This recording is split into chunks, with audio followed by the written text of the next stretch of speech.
How to delete table borders in Google Docs. So in this video tutorial we are going to learn about. So guys, there is a way, there is a two way you can hide the table border or delete the table border. So I will show you one by one. So let's start with the video, guys. Before we start, I request you, if you like this video, hit the like button, subscribe my channel, and don't forget comments below. Okay, so first let me open Google Docs. Okay guys, so here we are. This is my Google Docs. So the first way to hide or delete the table border in Google Docs, that first just select the table like this.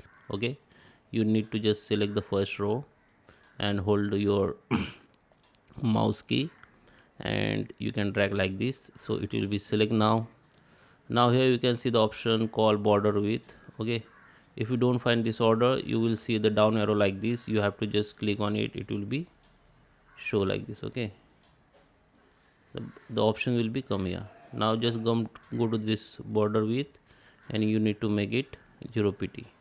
So you can see border still there, but the border size or width has been decreases by 0, so it is not visible to you, and it is look like the border is deleted. Okay, so now there is another option you can use. Just select the table same as. Now go to this border color and change the border color into white, or whatever you have background color in your Google Docs page. So in my case I have white background, so I choose the white color. So it is look like the table border has been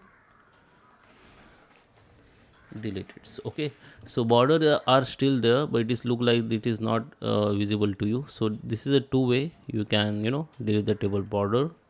So I hope you like this video. Please subscribe me. Thank you for watching.